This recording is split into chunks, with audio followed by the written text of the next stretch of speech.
I am backpacking through Iraq, a place that many might not expect a solo female traveler to visit on her own. Let's see how that goes. But I like to step out of my comfort zone, challenge my own perceptions, and discover what is beyond the surface. And what I've learned so far, this is a country full of surprises. Wow. In this video, I'll take you to two very different cities. One that probably fits the image most people have when they think of Iraq. And one that might just shatter your expectations completely. I love it. One that has seen the worst, but refuses to be defined by its scars. And one that is modern and vibrant and full of creativity, despite having its own painful past. Both places tell a very different story, each with its own history, challenges, and beauty. But by traveling to each, I discovered they have one thing in common. This is starting to feel like an undercover mission.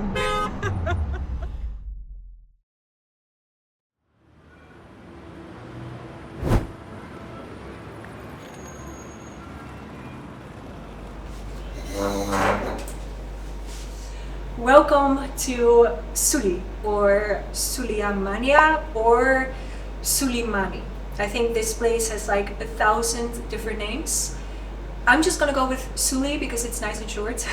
But yeah, we're in a new city today, and I just got here a while ago after like a 3-hour shared taxi ride from Erbil, which was also an interesting experience.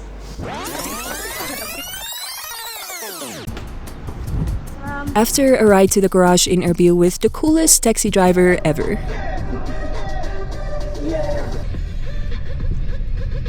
who also didn't want to let me pay. Thank you so much. No money. Yes, No. please, thank No. you. You were a very good DJ. Yeah, good way. Thank you, bye. I arrived at the public transport hub. Salam, Slemani. I'm good, how are you? I had two options to get to Sulimani, a minibus or a shared taxi. And since I got told the minibus wasn't leaving anytime soon, I hopped into the taxi instead. I'm good, how are you? How much to Sulimani? 20,000 in the front seat.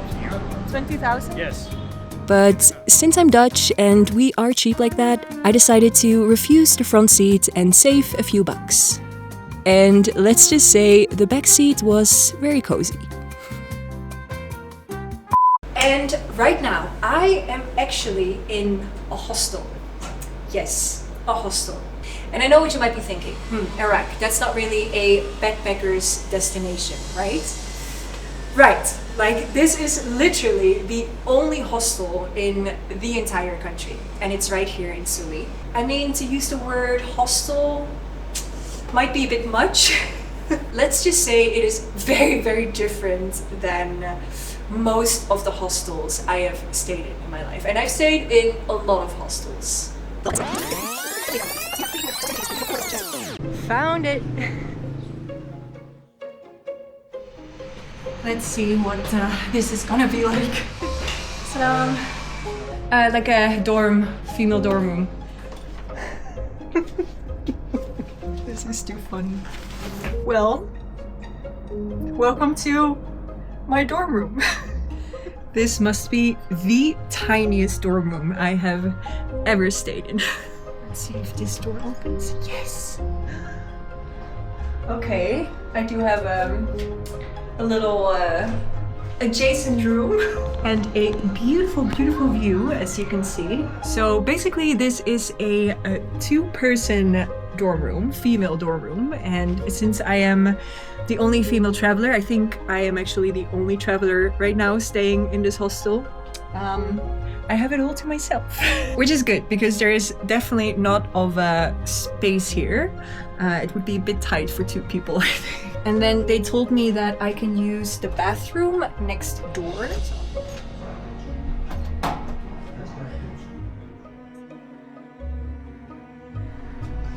It smells really bad in here. Oh, that's not great. Just to add a bit more positivity though, I thought the male dorms looked very decent. They have free washing facilities here, aka the dream for backpackers like me, and the owner was super friendly. So upstairs they do actually have this common room, which makes it feel a little bit more like a hostel, which is nice. Unfortunately, there aren't a lot of other travelers here right now. But we do have kitchen, free tea, free water. Pretty good. Well, let's go and explore. Suly stands out as one of the most modern cities in the region. It's got all the cool artsy cafes, a lively startup scene, and plenty of new developments. Look at this, so many bikes. Makes my Dutch heart happy. But it's not just about the modern side that defines it. Because Suly is also known as the cultural and intellectual heart of Kurdistan, making it a perfect blend of old and new.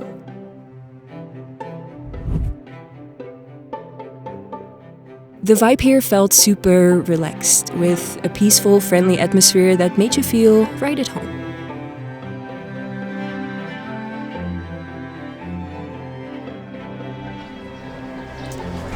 The only downside of this place is that I have no idea what the name is. And Google Translate isn't really helping me either. Okay, so first impressions of Suly, besides the fact that they have really good cappuccino, 2 observations. First one, no one gives a shit that I'm here, and I'm loving it. They're completely unbothered. I don't get barely any stares. They're not interested in the camera at all. It's not like in Erbil that they're asking me to take pictures of them or super smiley. Everyone's just minding their own business. Everyone's just, doing their own thing, which honestly makes it really relaxed for me. I loved Erbil and everyone was so friendly and kind. But it's also a lot, if you just get stared at all the time. So yeah, it's just not like that at all here in Suly, which is a nice change of pace, I would say. Second thing, I feel like the women here, they dress very differently. They dress in a very, I don't like the word, but I want to say Western style. So just you know what I mean, jeans, t-shirts, some even dresses. A lot of them don't wear a headscarf. Some do, of course, but a lot of them don't. And yeah, it just also again makes it feel very chill, very liberal. And as a Western person, it makes me feel very comfortable because, I don't stand out that much by looking the way that I do.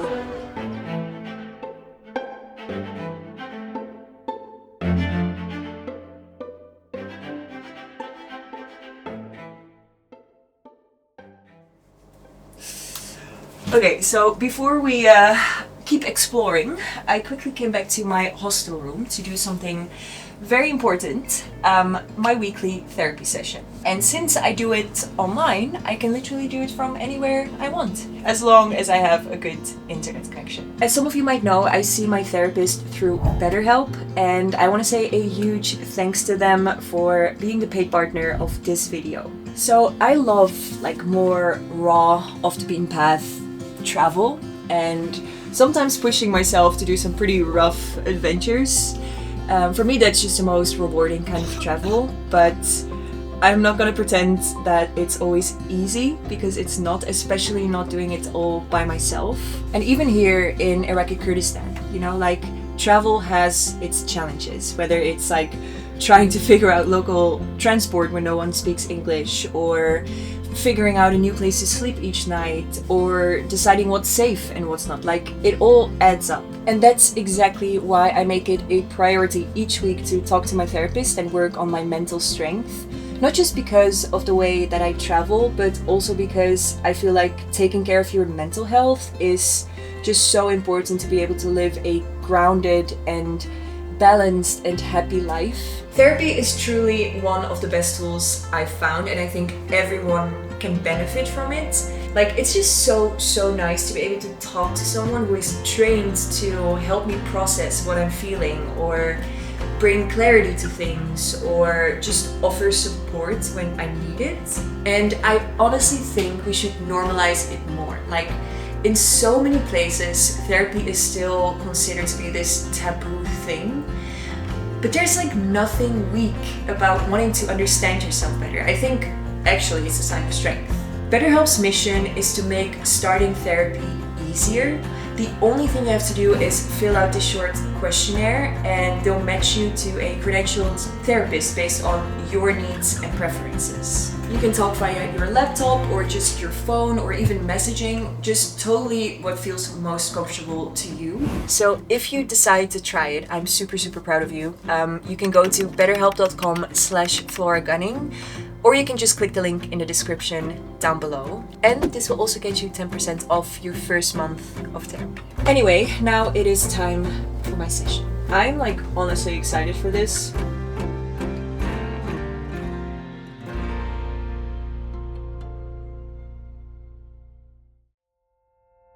Later that evening, I met up with a friend of Yasin, who you might remember from my last video. Yasin is from Suly, so of course he had to make sure I was well taken care of. He introduced me to Alant, who then introduced me to Karin. Say hi to the camera. Sounds like gibberish. Israel. Who not only showed me some cool places around the city, like this epic viewpoint, but they also insisted on feeding me every chance they got. Seriously, they made me try all kinds of local dishes. I'll be more civil this time. Including a typical Suly breakfast consisting of an assortment of cheeses and fresh bread. Delicious. Okay, so what's this called again? Makluba. It's called makluba. See, chicken, eggplant, rice, tomato, raisins as well, right? Raisins with Flora.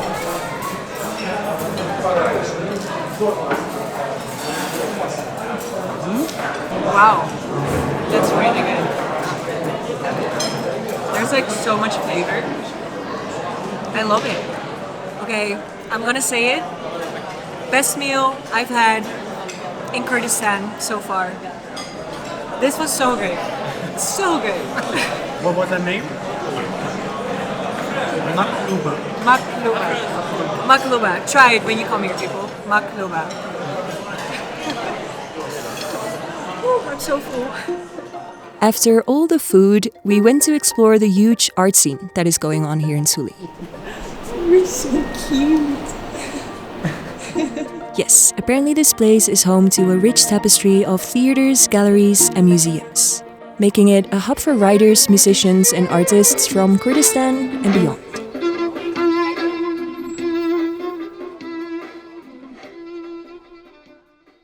But as much as Suly represents the future, the past is always present.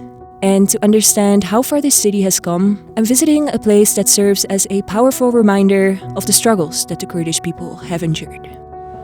So I'm currently at Amna Suraka, also known as the Red Prison. So just to give you really quick a bit of background information. So from 1986 to 1989, during the Iran-Iraq War, the then president of Iraq, Saddam Hussein, he ordered the extermination of the entire Kurdish population in Iraq under the Al-Anfal campaign.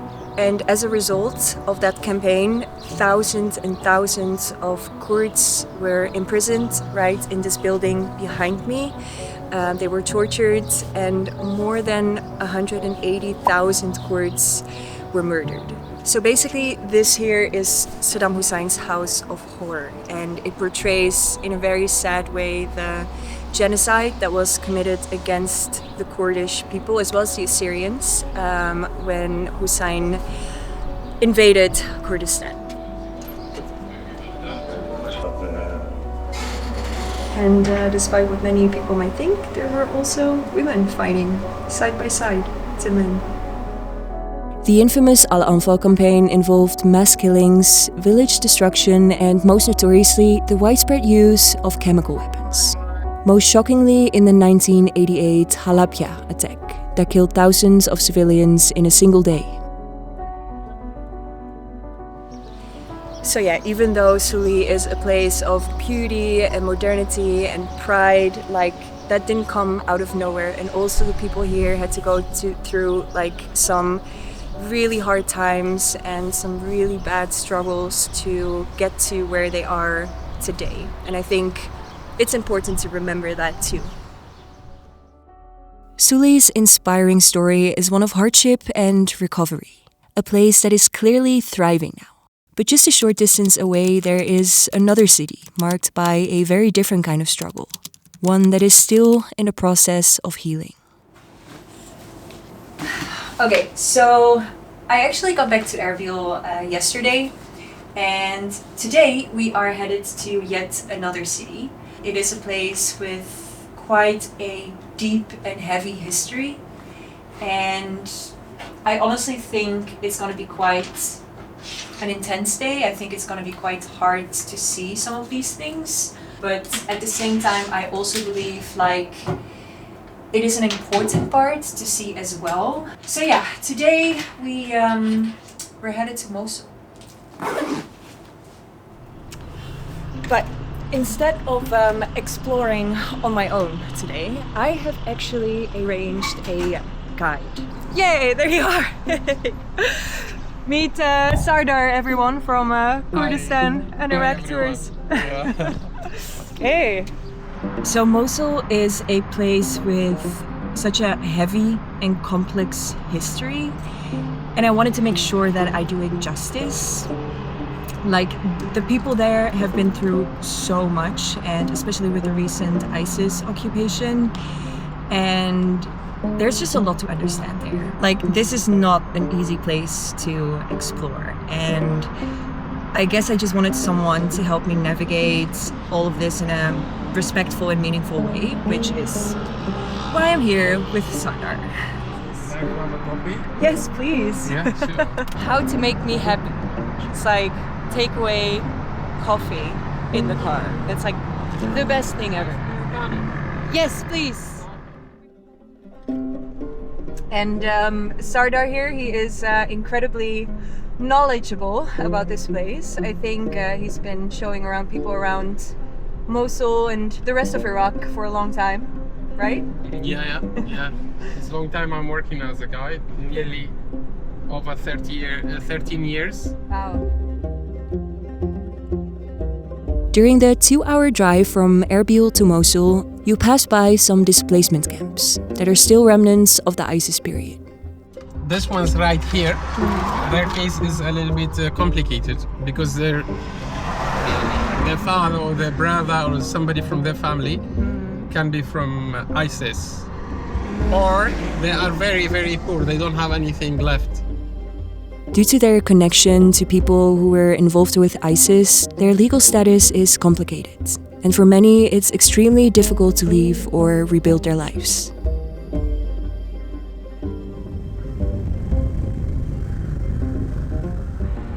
Okay, so Mosul is actually not in Iraqi Kurdistan. It is in federal Iraq. So we are about to cross the border.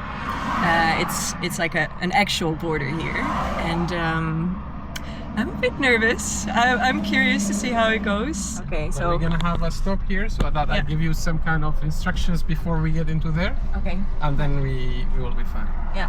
Where's your scarf, please? Here. So I put it on? Yeah, it's a maybe, yeah. I think. Yeah. But only for the checkpoint and then fine. Yeah. Along with my visa and passport, Sardar advised me to put on a headscarf and sunglasses, mainly just to avoid any extra attention at the border and help me blend in better. This is starting to feel like an undercover mission. The goal here was to make the process as smooth and quick as possible. Okay. But this camera should be hidden when we Yeah. I'll put it in the bag. Okay. Yeah. Time to put the camera away, guys. Wish us luck. Well, guys, we are through. That took not long at all. That was like maybe 10 minutes. That was it. And we're in federal Iraq now. And just like that, we arrived in Mosul, once known as Nineveh, the capital of the ancient and powerful Assyrian Empire. This place was a thriving cultural and trade center for centuries, a place where different people and faiths came together.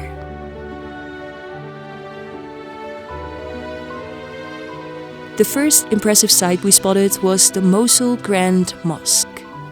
Construction began during Saddam Hussein's rule, but it was never completed due to the political instability that followed. So it has 18 domes representing the 18 provinces of Iraq. The middle one is a Baghdad one, is a bigger dome.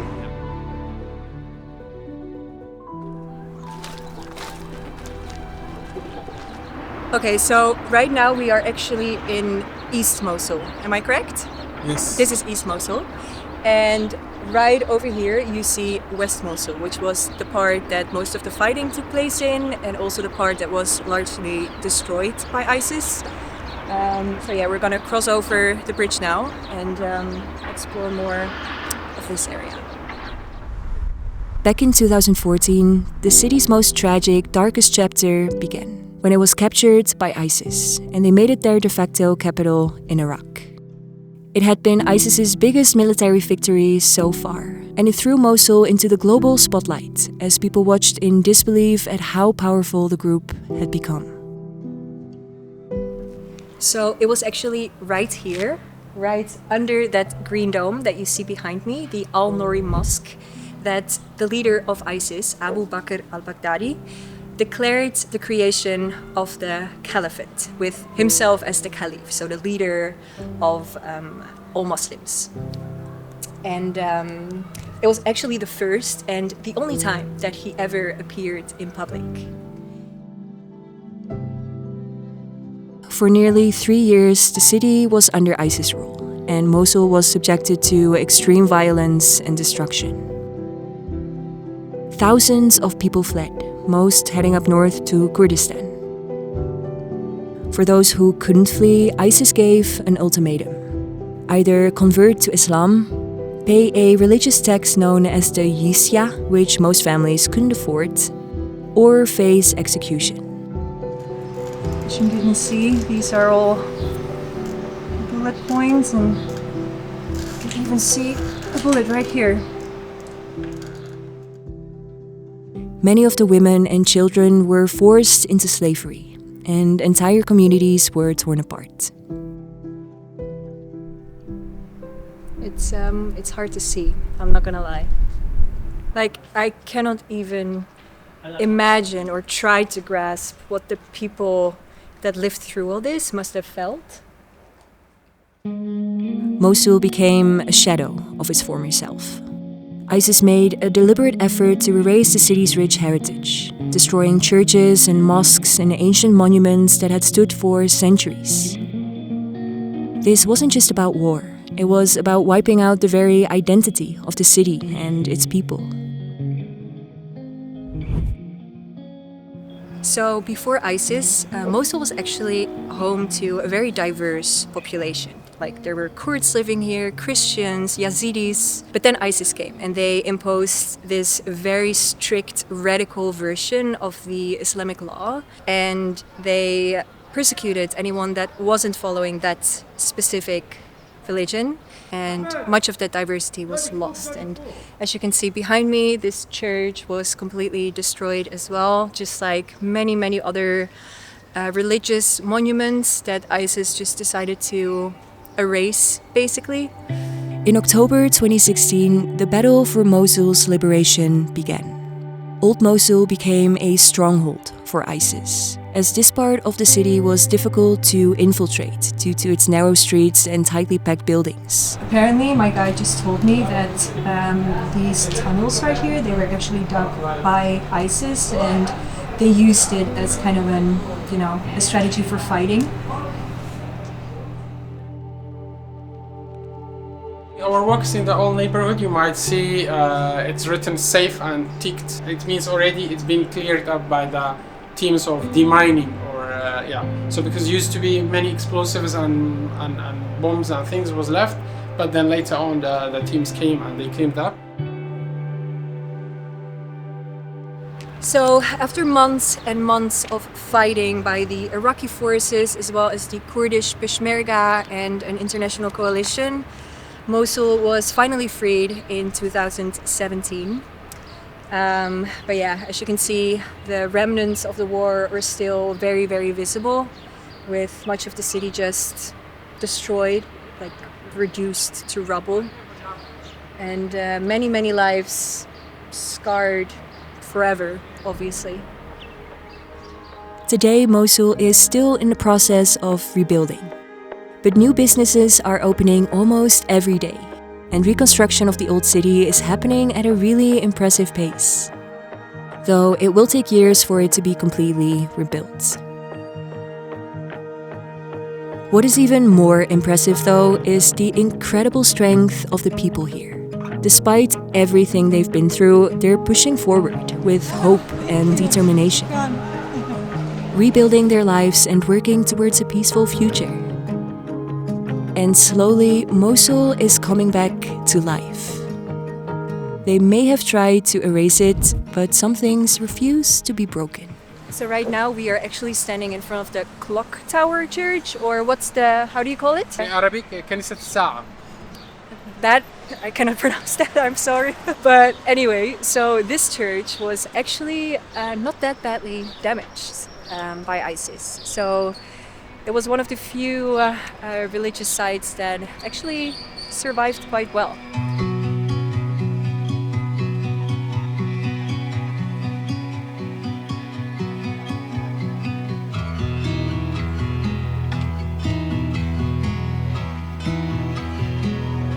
So yeah, like even here, you can see that also this church was definitely a bit damaged as well. But instead of renovating it, they decided to keep it to remember, and it's part of their history now, so you cannot erase that anyway.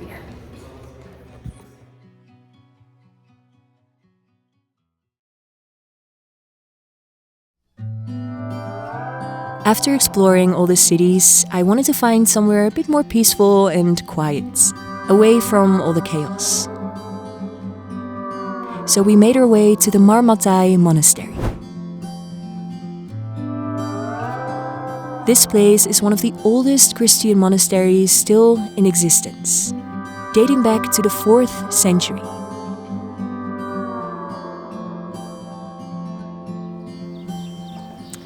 I mean, for being one of the oldest Christian monasteries in the world, placed in one of the most dangerous war zones of recent history, like, this place is actually so well preserved. And over there, in the distance, you can even see Mosul.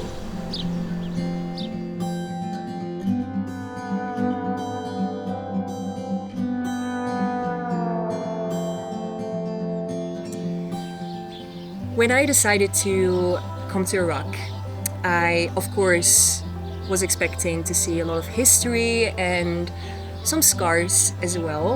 And I think the image of Mosul is kind of what people expect Iraq to be like, war-torn, right? And although I think we should never ever forget about the past and everything that has happened here, all the horrible things that have happened here, I do think it is important to not let that define this country, because Iraq is also just so much more than that. I hope that you've seen by now in my videos that this country is filled with so much beauty and so much kindness. And honestly, if this place should be defined by one thing, it is resilience. Think about it. Every place I have visited in this video has one thing in common, which is strength. There's Mosul, who is deeply, deeply scarred, but trying to rebuild. And then there's Suly, which is just full of Kurdish pride. And then there's this monastery, which is, it's been standing here for centuries, and it's still standing strong. The people here have been through so much, and yet they continue to be kind. They continue to grow, to rebuild, and to create a future for themselves that is filled with hope and possibility. And I think that is really, really inspiring to me. I think Iraq has so much more to show us in the future. And I am really, really grateful to be here in this stage of it all. Yeah, I can't wait to see how this country evolves in the future and tell more of its untold stories, hopefully. Also, I am very, very glad that I had Sardar with me today, because alone I would not have been able to navigate that city. It was a lot, and yeah, I'm very grateful that he was here. I will actually leave his contact details in the description below if you're happening to find yourself here and you want someone to guide you as well in Mosul or in the rest of Iraq or Kurdistan. So yeah, see you in the next one.